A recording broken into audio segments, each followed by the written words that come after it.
والعاقبة للمتقين ولا عدوان إلا على الظالمين. وأشهد أن لا إله إلا الله ولي الصالحين، وأشهد أن محمدا عبده ورسوله إمام الأنبياء وإمام المتقين صلى الله عليه وعلى آله وصحبه أجمعين. أما بعد، فإن أصدق الحديث كتاب الله، وخير الهدي هدي محمد صلى الله عليه وآله وسلم، وشر الأمور محدثاتها، وكل محدثة بدعة، وكل بدعة ضلالة، وكل ضلالة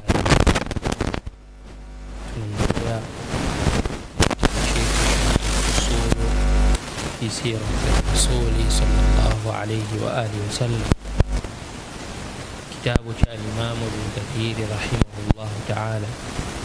فصل في ذكر شيء من خصائص رسول الله صلى الله عليه وسلم التي لم يشاركه فيها غيره.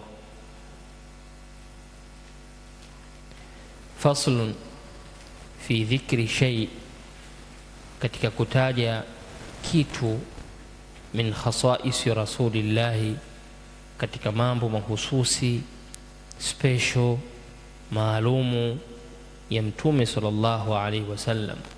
Taja kitu walau chepesi kidogo tu, vichache katika mambo ambayo ni katika khasaisi rasulillah, allati, mambo ambayo au jambo ambalo lam yusharikuhu fiha ghayruh, hakushirikiana katika hilo jambo na mwingine yoyote.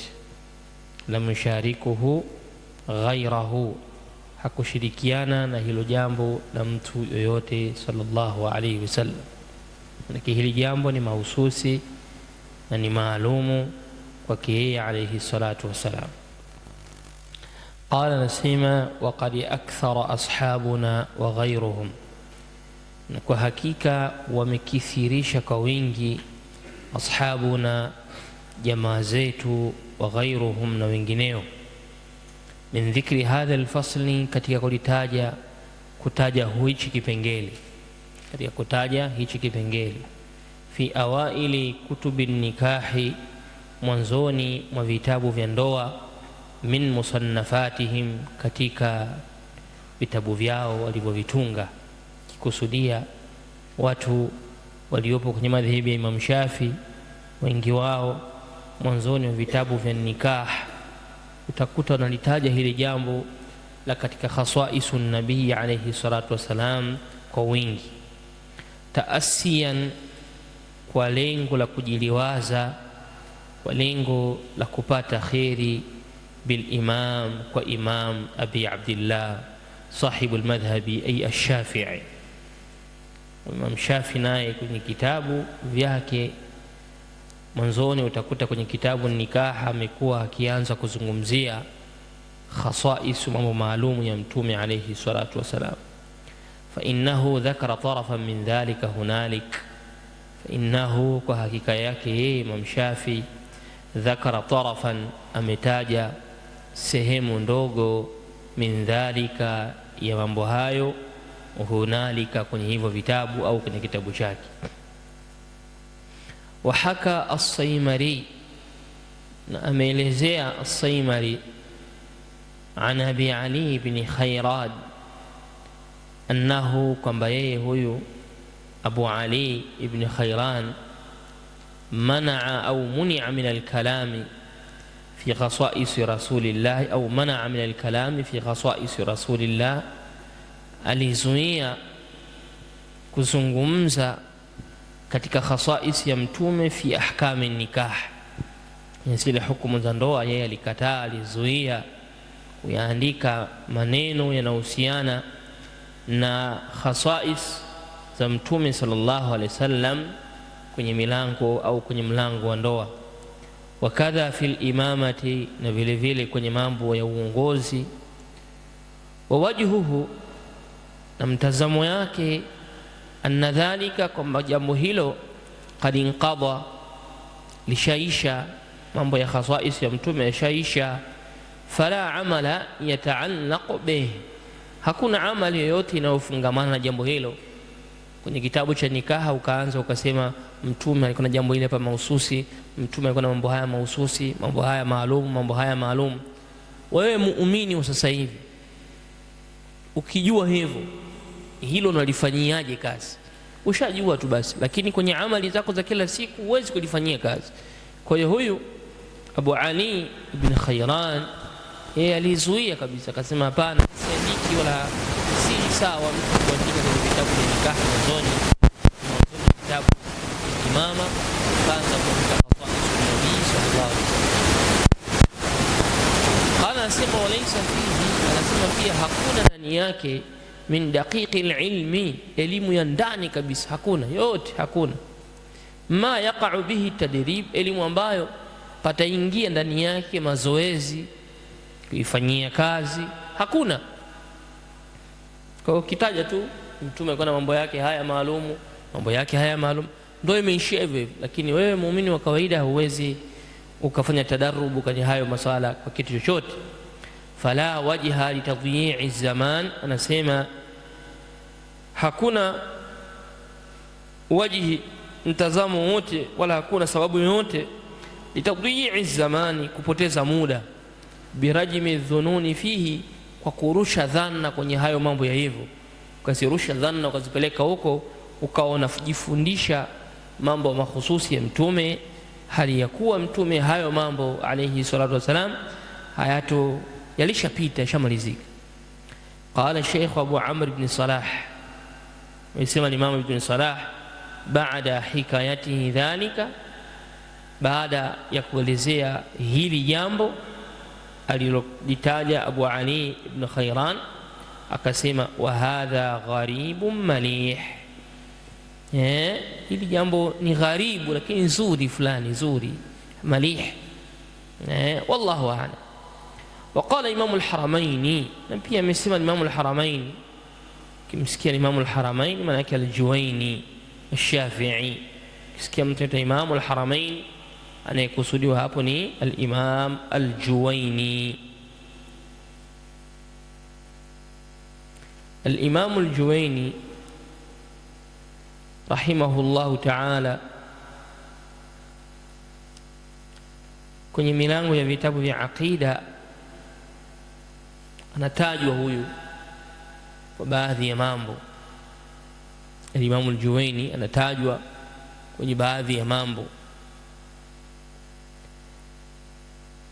na hasa kwenye masaili yanayofungamana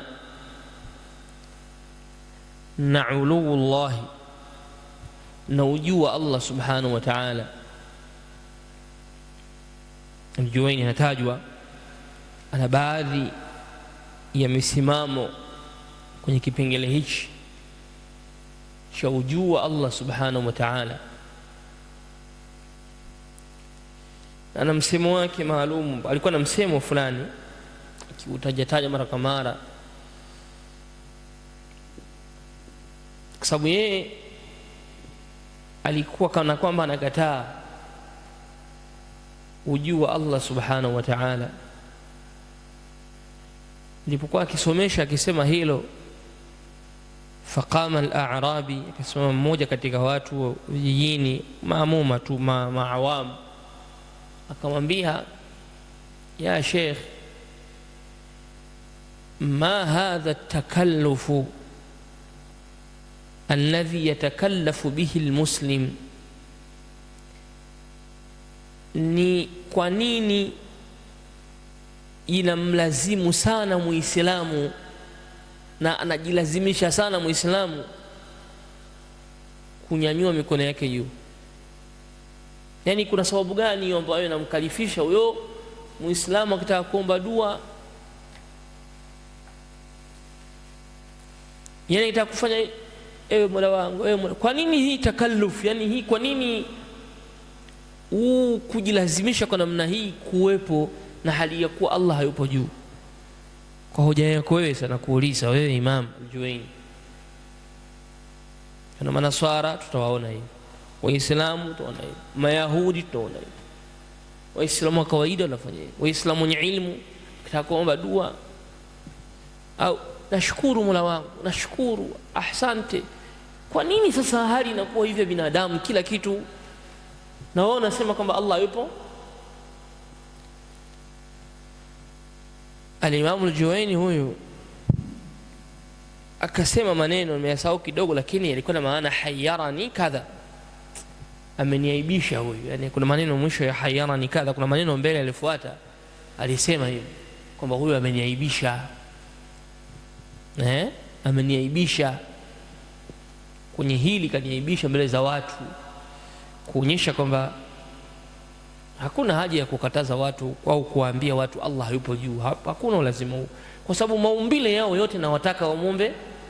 Wakitaka kufanya hivi wanaomba kwa Mola wao, mikono yao juu. Sasa kwa nini unawaambia Mola wao yupo juu?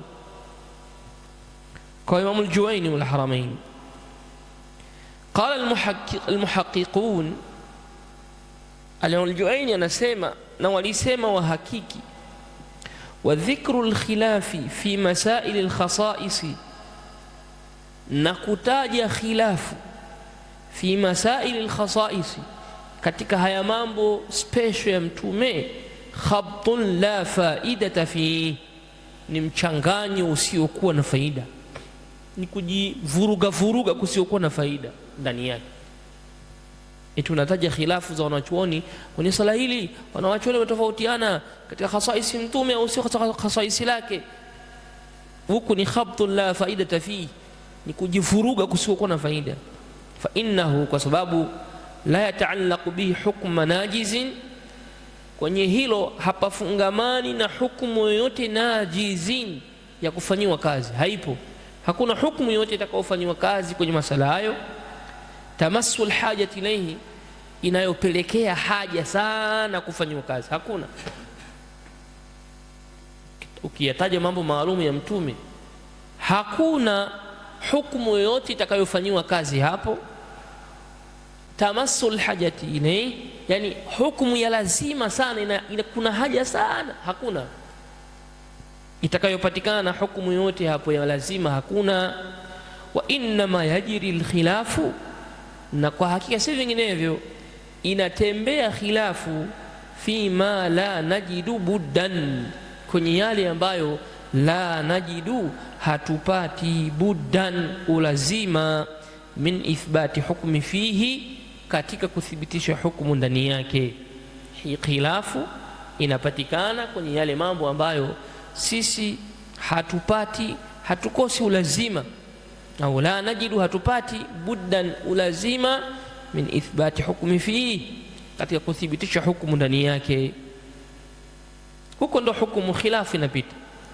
Fa innal aqisata la majala laha, hakika vipimo hivi, fikra mawazo, la majala laha, kwenye masala haya hakuna nafasi. La majala laha, hayana nafasi. Yani wewe ukitaja khilafu kwenye mambo ya khasais, ni khilafu isiyokuwa la majala laha. Wal ahkamu al-khassatu, na hukumu ambazo ni khassa, tutabau fiha an-nusus, hufuatwa tu ndani yake nusus. Masala khassa ya khasais, mambo maalumu ya mtume, zinafuata dalili tu basi. Wama la nassa fihi, na yale yasiyokuwa na dalili, fal khilafu fihi hujumun, khilafu katika hayo mambo ni hujumun, ni mashambulizi, ala alghaibi, kwenye kitu ambacho hakipo, min ghairi faida, bila faida.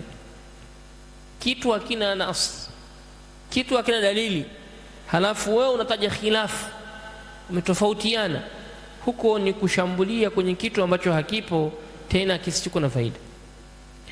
وقال الشيخ أبو زكريا النووي، سمع الإمام النووي رحمه الله، الصواب sahihi kabisa, aljazmu, ni kukata kabisa, bijawazi dhalika, kufaa hilo. Jambo gani? Dhikru alkhilaf fi masail alkhasais. Alimamu An-Nawawi anasema ni jambo la sawasawa, tena lazima, bijawazi dhalik, linaloelezea kufaa hivyo. Kufaa hivyo nini? Kutaja khilafu zinazopatikana kwenye masaili ya khasais, dhikru al-khilaf fi masail al-khasais, bal bistihbabihi, bali ni jambo linalofaa na linapendeza. Walau qila biwujubihi lam yakun ba'idan, lau hata mkisema kwamba ni lazima, ni wajibu kuelezea masala ya khasais, khilafu zake, atakayesema kwamba ni lazima, lam yakun ba'idan, hatakuwa yuko mbali, yuko sawa sawa vile vile. Idh lam yamna minhu ijma', pale ambapo hakuna kizuizi chochote cha ijma'. Idh lam yamna minhu ijma', hakuna kilichozuia chochote katika ijma' makubaliano. Wa rubbama ra'a jahilun ba'd al-khasa'is thabitan fi as-sahih, wa rubbama, na huenda, ra'a jahilun, mtu mjinga akaona, ba'd al-khasa'is, baadhi ya mambo maalumu na mahususi, thabitan fi as-sahih, yaliyothibiti kwenye hadithi sahihi, fayamalu bihi, akayafanyia kazi, akhdhan bi asli taassi, kwa kufanyia kazi nini? Akhdhan, kufanyia kazi, bi asli taassi, ule msingi wa kujiliwaza na kujikumbusha wa Mtume sallallahu alayhi wasallam. Inawezekana pia mtu mjinga akaona khasaisi hii akasema, mimi najiliwaza kwa Mtume aliswali hapa. Mfano akaona kwamba Mtume katika mambo aliyopewa na Allah nikafanyiwa ardhi yote kuwa mtahara, mfano ardhi yote kuwa mtahara.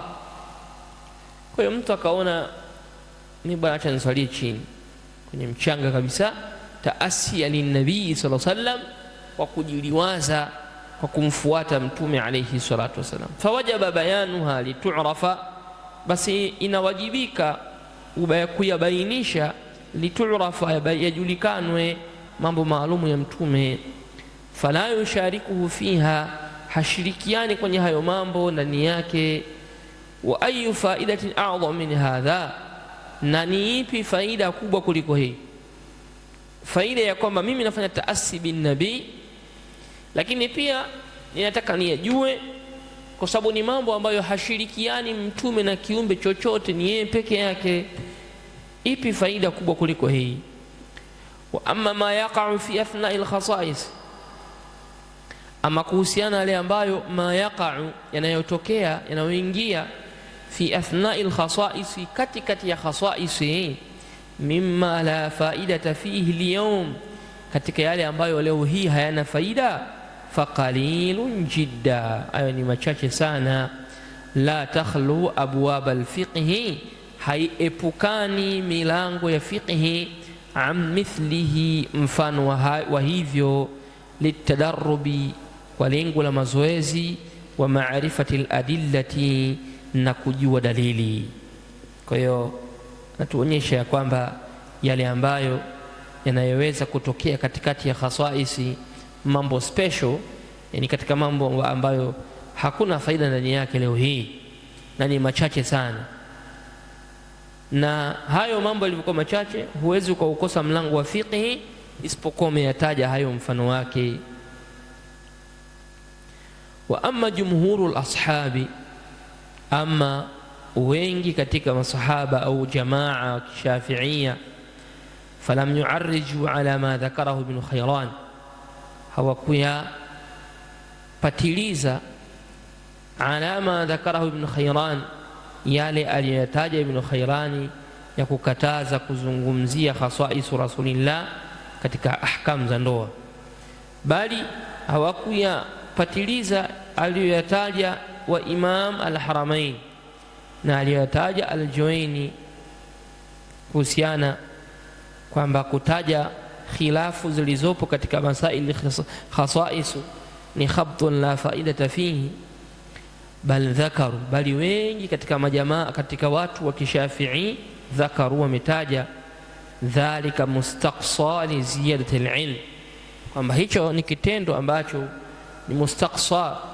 kinachopelekea au kilichopelekewa li ziyadati al-ilm, cha kuzidisha ilmu.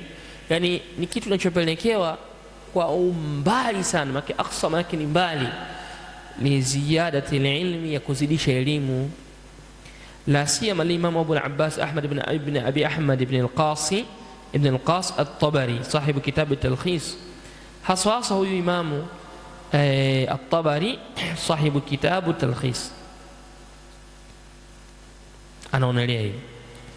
وقد رتب الحافظ أبو بكر البيهقي على كلامي aliyapangilia Imamu al-Baihaqi maneno yake fi dhalika kwenye kitabu chake Sunanuhu al-Kabir, walakin farra'a kathiran min dhalika ala ahadith fiha nadhar. Lakini huyo Imamu Tabari farra'a, ameweka matawi kathiran mengi min dhalika ala ahadith, katika hayo juu ya hadithi fiha nadhar, ambazo ndani yake zina walakin. Kazitaja huyu kwenye sunanihi katika kitabu chake ametaja hadithi mbalimbali al-Baihaqi na wengineo za kuzungumzia khasaisu nabii sallallahu alaihi wasallam katika masaili hayo, lakini nasema hadithi hizo amezitenga na hadithi hizo fiha nadhar, saadhkuruha insha Allah taala, nitazitaja. وقد رتبوا الكلام فيها على 4 أنحاء، wameyapangilia maneno ya huyo bwana Tabari fiha, kwenye vitabu vyake, ala 4 anha, kwenye mifano minne. Anha, mifano, pande 4, njia 4. Al-awwal ma wajaba alayhi duna ghairihi, kwamba kuna mambo ambayo yamewajibika kwa mtume alayhi salatu wasalam peke yake, duna ghairihi, pasi na wengine. Jambo la kwanza. Athani, jambo la pili, ma haruma alayhi, ni yale aliyo haramu kwake yeye mtume, duna ghairihi, na wengine, kwamba haya ni mambo maalum kwamba mtume kwenye ummati wake ameharamishwa, lakini haya ukiyapeleka kwenye umma mwingine hayajaharamishwa. Athalithu ma ubiha lahu duna ghairihi, ni yale ambayo amehalalishiwa kwake yeye pasi na mwingine, bali imehalalishwa kula. Arabi' makhtussa bihi, ni yale ambayo amehusishwa nayo min alfadhaili, katika mambo ya fadhila, duna ghairihi, kinyume na wengine. Mambo manne ambayo wameyapangilia kupitia kitabu cha Imam Tabari, wakayapangilia mambo yake yote kwenye vipengele hivi vinne. Kwa hiyo upande ni wajibu kwake mtume pasi na wengine, mbili ni yale ambayo ni haramu kwake pasi na wengine, tatu yale ambayo amehalalishiwa kwake pasi na mwingine, nne ni yale ambayo amehusishwa nayo kinyume na wengineo katika fadhail. فذكروا في كل منها أحكام النكاح وغيرها، na wakataja kwenye kila miongoni mwa hizo ahkamu an-nikah wa ghairaha, na mengineyo, masawafu kama talaka na mengineyo wakataja. وقد رأيت أن أرتبها على نوع آخر، وقد رأيت، na kwa hakika nimeonelea mimi vikathiri, an uratibaha, ni yapangilia ala naw'in akhar, kwa aina nyingine, aqrabu tanawulan, itakayokuwa karibu sana matumizi, mimma dhakaru, kuliko yale walioyataja, insha Allahu taala. Fa aqulu wa billahi tawfiq. Kwa hiyo hapa atayataja hayo mambo ambayo katika khasais ya mtume na ahkam zake, anasema atayataja hayo insha Allah. Akamaliza akasema al-khasais ala qismain, mambo mahususi ya mtume sallallahu alayhi wasallam yapo kwenye vigawanyo viwili. Ahaduhuma makhtassa bihi an sa'iri ikhwanihi min al-anbiya, ni yale ambayo ni mahususi kwake yeye, an sa'iri ikhwanihi, baki na marafiki zake na ndugu zake, min al-anbiya, katika manabii. Kuna mambo ambayo yanamhusu yeye sallallahu alayhi wasallam pekee, salawatullahi wa salamu alayhim ajma'in. Athani, jambo la pili, makhtassa min al-ahkam duna ummatihi, kuna hukumu zinamhusu mtume alayhi salatu wasalam, duna ummatihi, kinyume na umma wake. makhtusa bihi min al-ahkam, kuna hukumu zimehusishwa kwake yeye mtume, wa duna ummatihi, kinyume na umma wake mwingine, bimaana kinyume na umma wake. Hizi ni ahkam ambazo zinamhusu yeye kinyume na umma wake husika kabisa. Kwa utaona ya kwamba alqismu alawwal atakachoanza nacho makhtasa bihi duna ghairihi min al-anbiya, mambo ambayo yamemhusisha yeye mtume tu peke yake kinyume na manabii.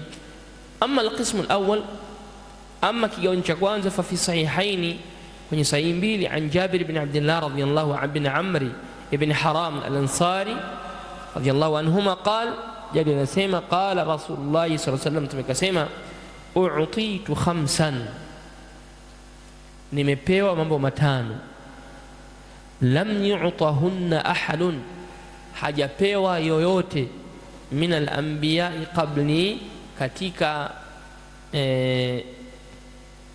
manabii kabla yangu. Nimepewa mambo matano, hajapewa yoyote katika manabii kabla yangu, sawa sawa nabii, sawa sawa mtume, hakuna aliyepewa. Jambo la kwanza akasema nusirtu birru'bi masirata shahri, nusirtu birru'bi, nimenusuriwa mimi na uoga. Nusirtu birru'bi, nimepewa nguvu na ushindi kwenye hofu, mimi sina uoga wa chochote. Masirata shahri, tena matembezi ya mwezi mzima, naweza kutembea asubuhi, mchana, jioni, nikapita kila unapojua wewe pa kupita pa kutisha, mimi nikapita, wala ar'abu an shay, wala siogopi kitu chochote. Ile ni jambo nimepewa mimi peke yangu, inahusu mimi peke yangu. Mtume sallallahu alaihi wasallam qala, sema waju'ilat liya al-ardu masjidan wa tahura, waju'ilat liya al-ardu masjidan wa tahura, imejaliwa kwangu mimi ardhi yote ni masjid na ni tahuran, na ni safi. Masjid ni mahala pa kufanya ibada, masjid ni mahala pa kufanya ibada. Maana ilikuwa tuna sehemu ya kusali, tunasali chini kwenye mchanga, fala mani, la kizuizi. Kwa ardhi yote sisi tumejaliwa kuwa ni masjid na tahura, ni mahala pa kufanya ibada. Yako maeneo kama vile makaburi usifanya ibada, ni sehemu za vyoo kama nini usifanya ibada, haya mambo yako wazi. Lakini kwenye marabid al-aghnam, naam, ambao kama ni mbuzi, kondoo, pana uwezekano. Lakini kama vile makaburi, la. Sehemu zenye uchafu uliopitiliza kama vile mazbala, la, huwezi ukafanya mazbala. Kwa ardhi yote tumefanywa kuwa ni masjid na tahura.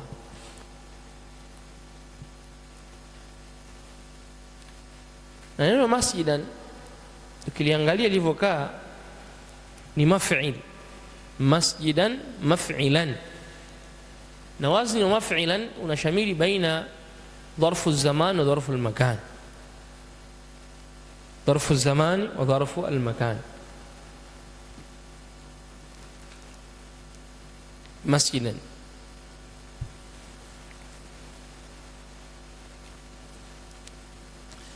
au wazni wa mif'alun, mif'alun pia wazni unakusanya baina ya dharfu zaman na dharfu al-makan.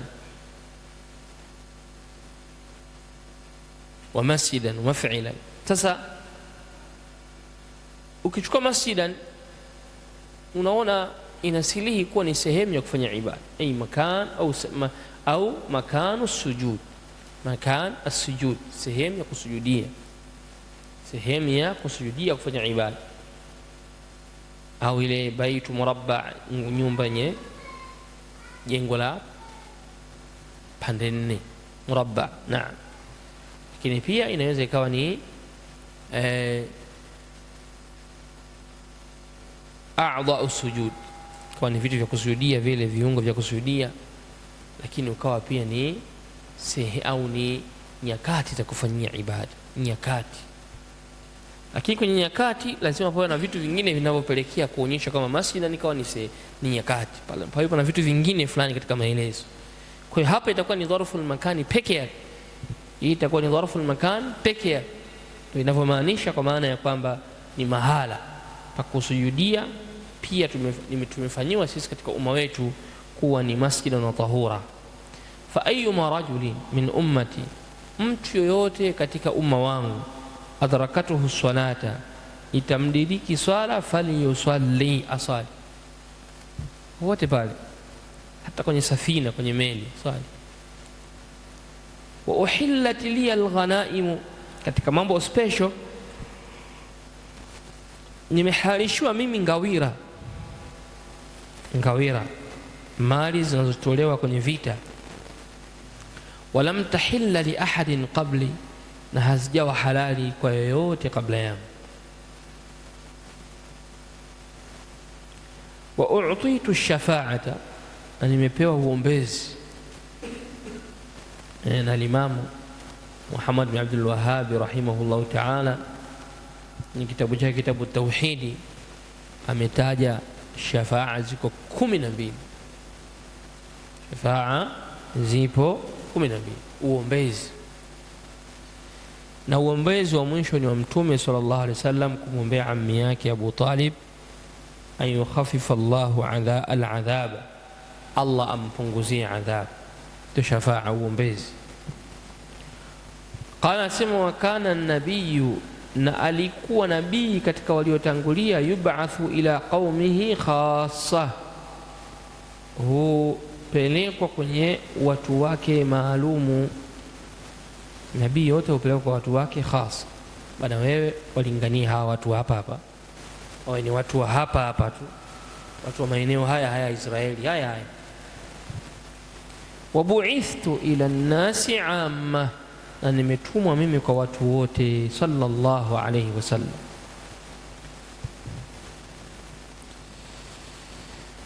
Qala nasema, fa qawluhu sallallahu alayhi wasallam, kauli yake Mtume kusema nusritu birru'bi masirata shahrin, kauli hii qila, panasema kana idha hamma bighazwin, alikuwa idha hamma bighazw, akikusudia vita, bighazwi qaumin, kuwapiga watu vita, arhabu minhu, watamuogopa Mtume, kabla an yaqduma alaihim, kabla ya kuwaendea, bishahari, mwezi mzima. Tafsiri ya kwanza kwamba Mtume alikuwa akikusudia kwenda kupigana na watu fulani, basi wanapatwa na hofu na uoga na Mtume kwa muda wa mwezi mmoja. Walam yakun hadha li ahadin siwahu, na hili halijawahi kuwa kwa nabii yoyote siwahu, kinyume na Mtume sallallahu alaihi wasallam. Wa maruya fi sahih Muslim, na kilichopokelewa kwenye sahih Muslim, fi qisati nuzuli Isa alayhi salam, katika kisa cha kuteremka Isa mwana Maryam ila al-ardhi ardhin, wa annahu, kwamba yeye Isa la yudrik nafsuhu kafiran illa mata, annahu la yudrik nafsuhu, haitompata pumzi yake yoyote kafiri yoyote, illa mata, isipokuwa atakufa. Yani kafiri yoyote akiinusa tu akapata pumzi ya Isa mwana Maryam, kwamba Isa yupo, nabii Isa yupo, kama ni kafir yamutu fi lahdha.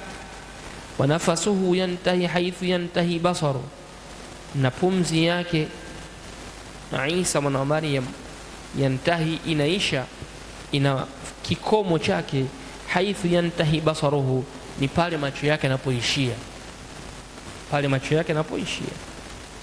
In kana dhalika sifatan lahu, ikiwa hii ndio sifa yake, lam tazuli min qablu an yurfa. Fa in kana dhalika sifatan lahu, ikiwa hiyo ndio sifa yake Isa mwana Maryam, lam tazul min qabli an yurfa, haitoondoka kabla ya kunyanyuliwa, haitoondoka hiyo sifa kwa Isa kabla hajanyanyuliwa. Falaysat nadhira hadha, lakini hili halilingani na hicho cha Mtume, havilingani. Wa illa fahuwa, na kama sio hivyo basi yeye Isa baada nuzuli ila al-ardhi, baada ya kuteremka kwake ardhini tu, anakuwa nani? Ahadu ummati Muhammad, ni mmoja katika umma wa Mtume sallallahu alayhi wasallam.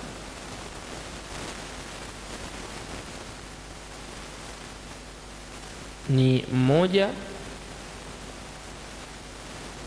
mmoja katika umma wa Muhammadin sallallahu alayhi wasallam, yani annahu yahkumu bi shar'ihi, kwamba Isa atateremka na atakuwa na hukumu kwa sheria ya Mtume sallallahu alayhi wasallam, wala yuha ilayhi, wala hatoteremshwa wahi. Kwa hiyo hii pekee inatosha kuonyesha kwamba bado Mtume alilopewa yeye halina mpinzani mwingine yote.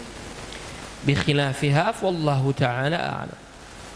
Wa amma qawluhu, na amma qawli yake Mtume, waju'ilat liya al-ardu masjidan wa tahura, maana ya maneno wa maana dhalik fi al-hadith alladhi rawahu Imam Ahmad fi musnadihi, maana ya hadithi inna man kana qablana kanu la yusalluna fi masakinihim wa inma kanu yusalluna fi kanaisihim. Kwenye musnad Imam Ahmad inasema inna man kana qablana, waliokuwa kabla yetu sisi, kanu la yusalluna fi masakinihim, walikuwa hawaswali majumbani mwao kwenye makazi yao. Inma kanu yusalluna fi kanaisihim, hakika si vinginevyo walikuwa na swali kwenye makanisa yao, sehemu za kufanya ibada yao. Wa qawluhu wa tuhuran, na kauli yake tahuran yani bihi at-tayammum, kwa maana ardhi imekuwa ni tahara kwa sisi kwa kutayammam nayo. Fa innahu lam yakun fi ummatin qablana, kwani ilivyo hapakuwa kwenye umma wote uliokuwa kabla yetu hili jambo la kutayammam. Wa inna ma shuri'a lahu, kasi vinginevyo walimeruhusiwa kwake yeye Mtume alayhi salatu wasalam, wali ummatihi, na kwa ajili ya umma wake, tawsi'atan wa rahmatan wa takhfifa, tawsi'atan wa rahmatan wa takhfifa, kwa sababu tawsi'a wawekea upana, nafasi iwe ni kubwa kwenye umma, wa rahma, na vile vile kuwa na rahma, wa takhfifan, na wawepesishia. Wa qawluhu sallallahu alayhi wasallam, na kauli yake Mtume alayhi salatu wasalam, wa uhillat liya alghanaim, nimehalalishiwa mimi ngawira. Fakana man qablahu, walikuwa waliokuwa kabla yake katika mitume, idha ghanimu shay'an, wanapopata ngawira kitu chochote, akhraju minhu qisman, basi hukitolea mgawanyo, fawada'uhu nahiyatan, kisha wanakiweka upande fulani, fatanzilu nar, unateremka moto, minas samai fatuhriquhu, toka mbinguni unakiunguza. Kwa kivuna wakipigana kwenye vita, wakachukua mali za makufar, chukua wanyama, chukua nini, basi unavichukua vile vitu unaviweka katikati pembeni. Baada ya kugawanya vyote, kuviweka vizuri, wakavipangilia vyote kwa pamoja, kisha huviweka mahala fulani, moto unakuja unawaka, unavichoma vyote. Wa qawluhu sallallahu alayhi wasallam, na kauli yake Mtume, utitu shafa'ata, na nimepewa mimi uombezi. Yuridu bidhalika salawatullahi wa salamu alayhi, anakusudia katika hilo al-maqamu al-mahmud, yuridu al-maqama al-mahmud, au yuridu al-maqamu, yuridu bidhalika sallallahu al-maqam al-mahmud, anakusudia ile maqam mahmud, alladhi yaqbituhu bihi al-awwaluna wal-akhirun, ambayo wanamhusudia nayo wale wa mwanzo na wa mwisho. Yaghbituhu, wanamhusudu nayo al-awwaluna wal-akhirun, wa mwanzo na wa mwisho. Hii yaghbituhu, hii ni ghibta, ya rabtu ghibtatu, na ghibta Kiswahili ni husda, lakini husda hii sio husda kama ile ya kutamani kuondoka neema kwa mwenzako, hapana, ni kutamani na wewe uwe kama yeye, ndio maana ghibta. Kwa hiyo hii ni husda, lakini ni husda ambayo ni mahmudun au mamduhun. والمقام الذي يرغب إليه الخلق كلهم ليشفع لهم إلى ربهم, na hiyo sehemu ambayo alladhi yarghabu ilayhi alkhalqu, wanaoipendelea sana hiyo sehemu viumbe kulluhum wote, liyashfa'a lahum ila rabbihim, ili awaombee kwa Mola wao azza wa jalla. Kwa hiyo sehemu hiyo ndio aliposema wa utitu shafa'ata, Mtume uombezi wake atakaokuwa na uombea umma huu atakuwa na uombea shafaa akiwa kwenye maqam al-mahmud, ambayo sisi kila tunaposikia adhana nasoma Allahumma rabba hadhihi ad-da'wati at-tamma was-salatu al-qa'imah ati Muhammadin al-wasilata wal-fadilah wab'athuhu maqaman mahmuda lilladhi wa'adtahu. Hii maqaman mahmuda ndio hapa wasema akiwa sehemu hiyo, lakini wakati huo huo anamkataa yani anatuambia ya kwamba Mtume sallallahu alaihi wasallam sehemu hii manabii wengine yaghbituna wakitamani nao wapate hiyo sehemu hiyo kama aliyopata Mtume sallallahu alaihi wasallam, na waja wote watakuwa wanapapendelea hapo, kwa sababu ni sehemu ambayo Mtume atawaombea watu wa motoni waliokuwa na madhambi madogo, waadhibiwe kiwango chao, kisha watolewe ingizwe katika pepo. Mtume asema Mtume alayhi salatu wasallam atawaombea katika waumini wenye tauhidi ya la ilaha illa Allah shafaa, uombezi, watolewe, wengine wafanywe takhfifu, na ataomba pia hukumu ipite, watu wa hukumu ya kiyama ipite. Sasa ile sehemu ambayo atakaosimama pale aliyopewa yeye Mtume alayhi salatu wasallam ni sehemu yake yeye kama yeye, kwa nafasi yake na manzila yake. Kwa hiyo atamwomba Mola wao katika sehemu hiyo liyufassila bainahum, ili aweze kuwahukumu kati yao, wayurihahum, na wapumzishe min maqami al-mahshari, kunako sehemu ya al-mahshari ya mkusanyiko. Wa hiya shafaatu, nao ni ule uombezi allati ambao kwamba yahidu anha, na ukwepa, yahidu anha ulul azmi, wanaikwepa sehemu hiyo ulul azmi min ar-rusul, lima khassahu Allah bihi min al-fadli wash-tashrif, kwa kile ambacho Allah amemuhusisha nacho Mtume min al-fadli, katika fadhila, wa tashrifi, na utukufu. Fayadhhabu ila al-jannati qabla al-anbiya, Mtume ataenda peponi kabla manabii. Wa qawlu al-khazin lahu, na kauli ya mlinda moto atamwambia Mtume, bika umirta, bika umirtu la aftahu li ahadin qablak, bika umirtu, kwa kufungua mlango nimeamrishwa tu nikufungulie wewe, la aftahu li ahadin qablak, sintomfungulia mlango yoyote kabla yako. Wa hadhihi khususiyatun aidha, na hii hapa tena khususia, hii hapa khususia malikul khazin, kumfungulia mlango huu utakuwa ni wa janna, sio moto, mlango wa janna atamfungulia Mtume, ataingia.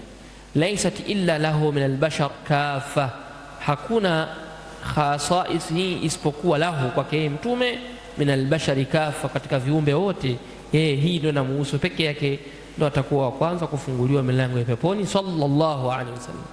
Fayadkhulu aljannata, ataingia peponi. Fayashfa'u ila Allah ta'ala, atawaombea shafaa, ataomba shafaa kwa Allah, uombezi. Fi dhalika kama jaa fi alahadithi sihah, katika hayo kama ilivyokuja kwenye hadithi sahihi.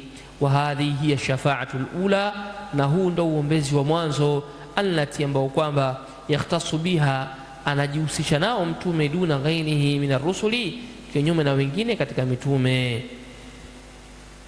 Thumma takunu lahu ba'da ma shafaat fi inqadhi man shaa Allahu min ahli alkabair. Thumma takunu lahu ba'daha shafaat, kisha baada ya hapo atakuwa na maombezi mengi sana. Fi inqadhi man shaa Allahu min ahli alkabair, katika kuwaokoa wale ambao man shaa Allah amewatakia, min ahli alkabair, katika watu wa madhambi makubwa, minan nari min ummatihi, waliofanya madhambi makubwa kuingia motoni katika umma wake, atawaombea watolewe.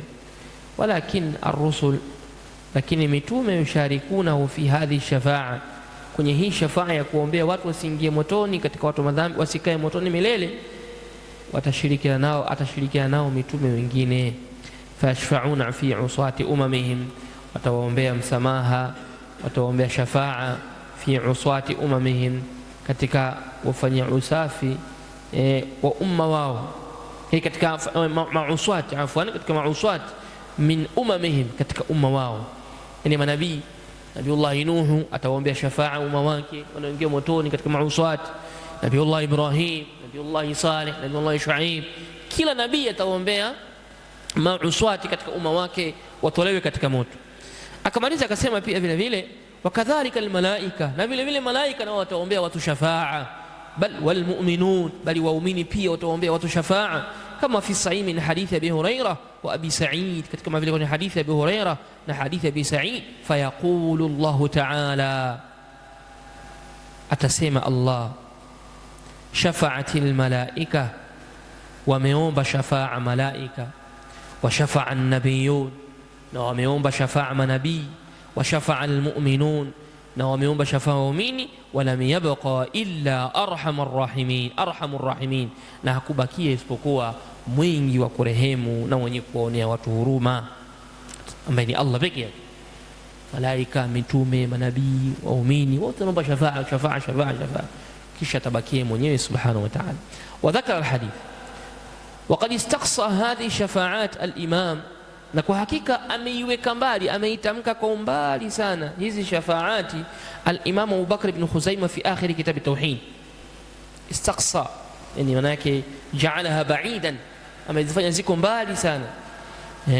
Wakadhalika Abu Bakr ibn Abi Asim fi kitab as-Sunnah lahu, wakadhalika fi hiya mabsutatun bastan hasanan, na vile vile hii shafaa hiya mabsutatun, imekunjuliwa, hizi shafaa zimekunjuliwa bastan hasana, mkunjuo mzuri, fi hadithi suri, katika hadithi ya suwar, alladhi rawahu at-Tabarani, ambao kaipokea Tabarani fi al-Mutawwalati, katika kitabu vikubwa. Wa Abu Musa al-Madani al-Asbahani wa ghayruhuma, na wasiokuwa hao, mimman sannafa fi al-Mutawwalati, katika wanachuoni waliotunga kwenye vitabu virefu. Waqad jamaa al-Walid ibn Muslim alayhi mujalladan, na Walid ibn Muslim amekusanya mujalladan, mjalladi mmoja akizungumzia hadithi hiyo ya shafaa. Waqad afradtu bi isnadahu fi juz'in, na mimi Ibn Kathir afradtu, nimeitengea isnadahu, isnadi yake, fi juz'in, katika juzuu moja hadithi hii ya shafaa.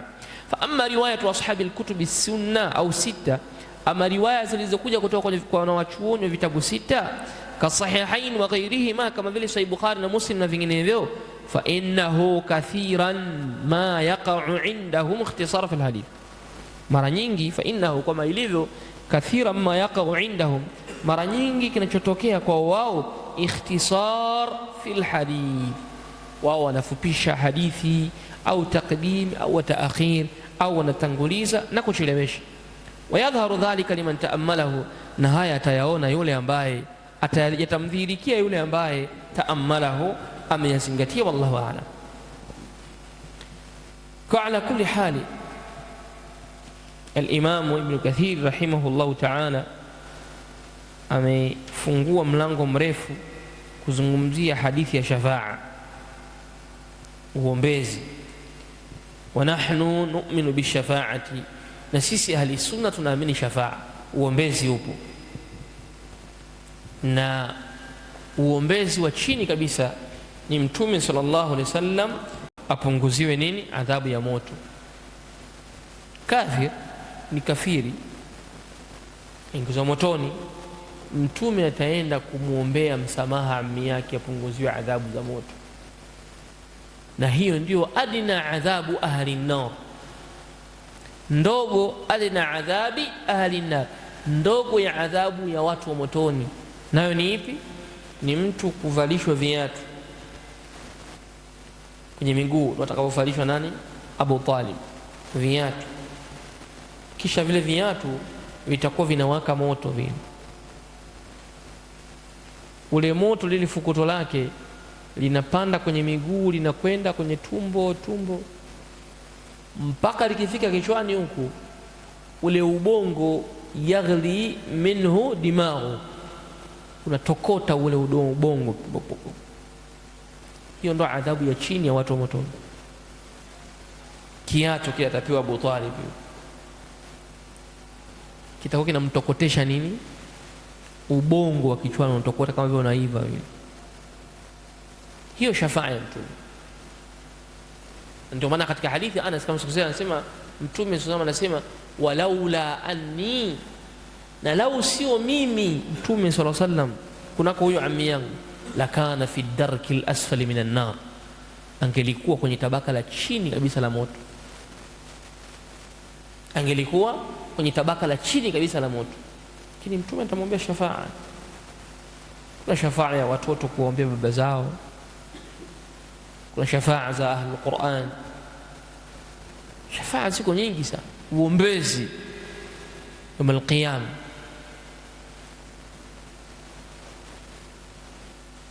Na vile vile ushafaa haiwi isipokuwa kwa yule ambaye Allah kampa idhini. Allah subhanahu wa ta'ala kampa idhini,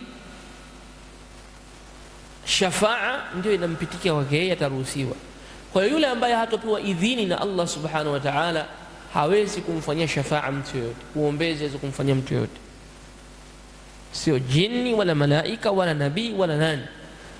Yule ambaye Allah subhanahu hajampa idhni hawezi kufanya shafaa kwa kiumbe chochote. Kwa sisi ahli sunna tunaamini shafaa. Vitabu vyetu vyote vya sunna ukitazama utaona vinaweka mlango kitabu shafaa, mlango wa uombezi. Kwa hoja hii ya kusema kwamba hakuna atakaye kuwa ni mwenye kuwaombea watu isipokuwa aliyepewa idhini na Allah, ni majibu tosha kwamba hakuna nafasi ya wali wala shekhe wala nani kuwaombea watu shafaa illa aliyepewa idhini na Allah subhanahu wa ta'ala binasi, kwa dalili, uthibitisho uje umtaje kwamba huyu ataruhusiwa kuombea watu shafaa.